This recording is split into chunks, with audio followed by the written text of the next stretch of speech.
I just wanted to talk a little bit about the holiday update that's coming up. It's always an exciting time, Christmas time, when when Tesla participates in gift giving and gives us usually a lot of really good features. Um, and this year's no different. So let's just kind of go over them all. I'll let you know what I think of them. So Grok with navigation, that's kind of the big one. You know, we have this voice to map function in our cars, when we push the mic button or when you push the scroll wheel on the legacy cars. And it works pretty well, but then on the, as long as you have a 2022 or newer vehicle, you have the ability to have Grok, which you press longer and you can just sit there and talk to it. And it's so intelligent. And the fact that it can't do stuff in the car has been kind of a miss. Well, now they're going to start by allowing you to make navigation changes with Grok. And that's great because it's so much smarter. It'll really help me in these videos do all my navigation much easier. So I really think that's a great thing. And I think that's just the start. And they call it beta, because I think eventually you'll be able to turn your wipers on, or just anything, just by talking to Grok. And I think eventually you'll have a wake up phrase where you can just say, "Hey Grok," or whatever. So that's a cool feature. Tesla photo booth. I think a lot of people like this. This doesn't really affect me too much, but yeah, so it uses the in-cabin camera to take pictures, and then you can put stuff on yourself and put glasses and peace sign hands and rabbits and wrestling masks and all kinds of stuff on yourself. I think the joke was, well, they're getting rid of the in-cabin camera pretty soon, so they got to use it for something. So there you go. The dog mode, I've never really used the dog mode. I always have had high anxiety dogs, so I've never traveled much with my dog, but I think that's one of the cooler features of a Tesla is that you can have the dog mode and leave the dog comfortably in the car.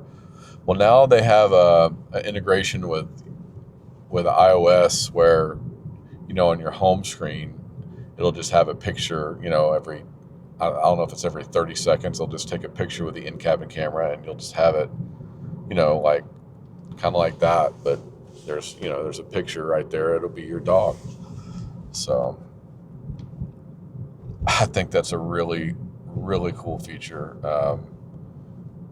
That it's kind of a little bit of a limited use case, but it's one of those. It's really interesting, really cool.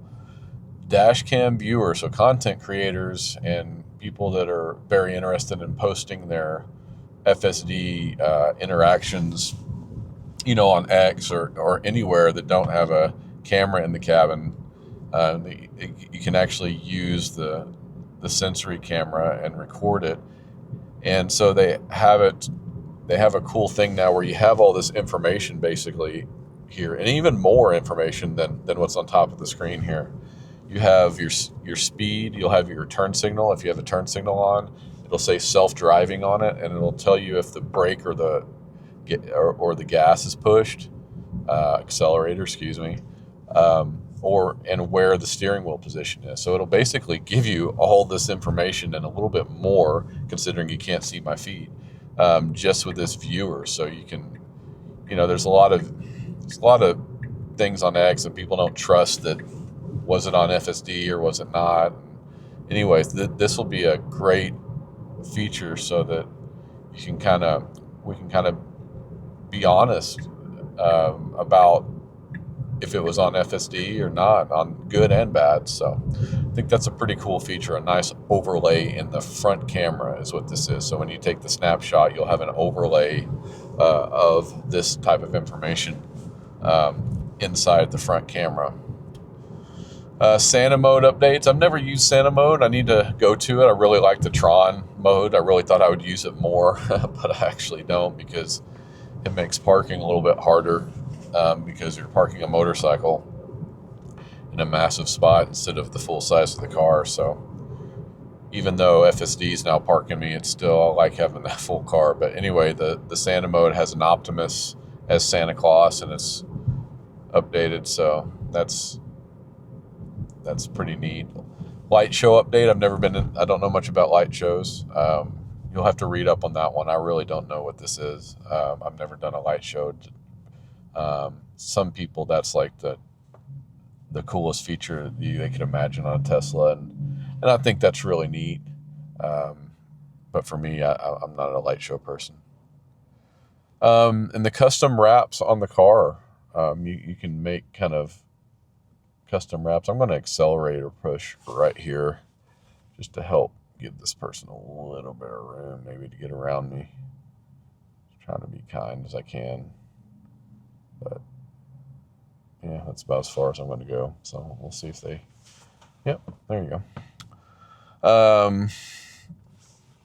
Navigation improvements. You can reorder your navigation. I really like that because... and I've actually experienced deleting all of my, if I remember correctly, and it's been a while since I've done this, but I think it was in the car where I reordered all of my favorites just to have the ones that I wanted on top. Well, now you can just move them around. These little things, man, just make it better. I mean, there's a time where when you had a car, you bought it and you just got used to all the stuff you didn't realize you didn't like about it. You just had to get used to it and drive it for 4 or 6 years. Anyone that knows me is laughing since I never have a car that long. So we went over, on the way here, there's this express lane that was next to us, and it used to be a HOV lane, but now it'll know. It can turn the HOV lanes on and off based on if there's 2 people in the car. If there's 2 or more people, it can know, hey, we're doing HOV lanes, and it can actually turn that switch on or off, I guess, automatically for you. So we'll have to see how that works. Supercharger site maps. This one's interesting. I don't really completely understand the function of this, other than to be able to, I've seen a video of it, like that you can, when you go to a supercharger, you can click on something, like on the side, similar to where you would see go to parking lot, and it can show you the supercharger and the spots that are open. It didn't look like you could just select one of the spots. That would be incredible if you could do that. And that's what I'm hoping it is that you could open it and it would open up all the different spots, and you could just select one and it would just go to it. And because that would be kind of the beta to a parking lot, that as you're driving through it, and it's dropping you off, it's scanning and trying to find parking spots. And if we could choose parking spots on FSD, which I have a feeling we will be able to, just because auto park we can. So I think I think that would be really cool. And I think this is the beginning of that, you doing it on the supercharger. So it sounds like they're having to map this. So, maybe the map is the start, and then eventually the reasoning on the newer models will be able to just look at a parking lot and just kind of build its own map. And I think that's ideally what we want. This is a great feature. Phone left on, wireless charger. Oh, no, excuse me. So this is the wireless charger down here below the screen, really controversial part of a Tesla, because people just call it a phone heater because it just heats up your phone and barely charges it. I actually get some use out of it. It just depends on the case. You have to have the phone with no case, or you have to have a case that does really good with magnetic chargers. And I do. But I've had one in the past that didn't, and all it did is heat up the phone. But anyway, it's gotten where people just don't want to use it, but it is a great place to put your phone. So you can just turn that on and off now. You can turn on and off the phone charger. So some people really like that. Save charge limit by location. I have no idea a use case for that. No idea. I think the charge limit thing needs some work, because anytime I change the charge limit to 100 for one night on my app, like I know that we're going to be out all day or we're going somewhere, it leaves it on 100. I didn't think it was supposed to do that, but I won't worry about that. I'm sure I'm doing something wrong. SpaceX docking simulator. But yeah, going back to that, I have no idea why you'd want to change charge limit based on your location. But I'm sure there's people out there that maybe charge in multiple locations that might want to do that. I mean, a supercharger, I don't know, you're always there, so you're choosing it depending on the route. Anyway, SpaceX docking simulator. So that's just part of the gaming. That's going to be another fun thing to play with when you're at a supercharger or in your car for whatever reason, resting after you're eating lunch or waiting for your spouse to get out of the whatever store they're in if you're in the parking lot that you didn't want to go into. And then you go into the minor updates. I didn't see it, but maybe it's in here. But one of the things on this update is that if you leave your phone in your car, it'll chirp at you, which is very important feature because your phone is your key. So you basically left your keys in your car, and it can be stolen. So that's something that's under the. It's funny that's under the classifications of things that it should have been doing the whole time. That there's actually legacy auto vehicles that do that. When you leave the key in the car, it beeps or it honks at you in a specific way. Also, kind of like when we got cross traffic alerts, which might have been last Christmas, or might have been before that. That was under the categorization of legacy auto vehicles have been doing this for 6 years. So that's a great feature, and it's something that we need, but not something as spectacular as like the dog mode thing that no other cars could possibly do. Spotify has some more features on Spotify. There's some lock sound stuff where you can maybe turn the lock sounds from Tron or whatever on or off. Cabin door left open. Mobile alert if cabin door is left open while dog mode is active. Yeah, there's just some kind of nuanced stuff in there that'll be really important for some people. Some undocumented ones is that I think is really cool is, so you should not be changing lanes here. It should stay in that right lane. But I guess because it's in Mad Max, it wants to get in front of this car. I should take it out of Mad Max because it's going to get stuck if it doesn't get over right now. Okay, it's getting over.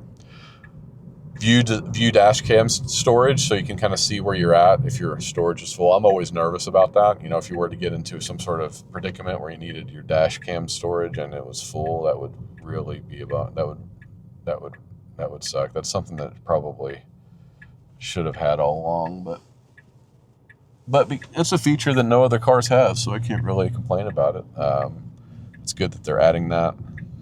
And that's an undocumented one. Another cool one is the vehicle locator, and I'm unsure whether this is for all Teslas or if it's just for the Model 3 Highland and the Model Y Juniper, just the newer ones, but it has this arrow on the location. When you open your app, next to location, it has an actual arrow and it just points to the direction of your car.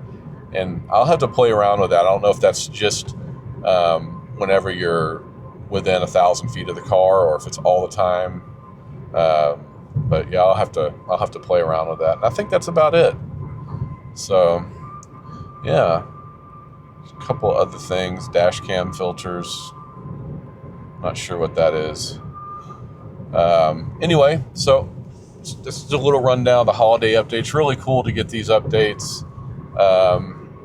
It really makes owning a Tesla even that more rewarding, and it makes you not want to, somebody that's crazy like me who seems to get a new car every year or two, makes me not. It gives me something new to appreciate about my car, and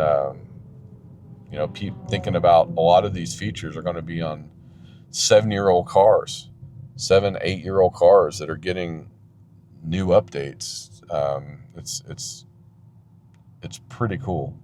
Anyway, so that'll be it for now. Thank you for watching, and we'll see you next time. Hopefully we'll get a new FSD update and we'll go out and do a Wilmoth loop.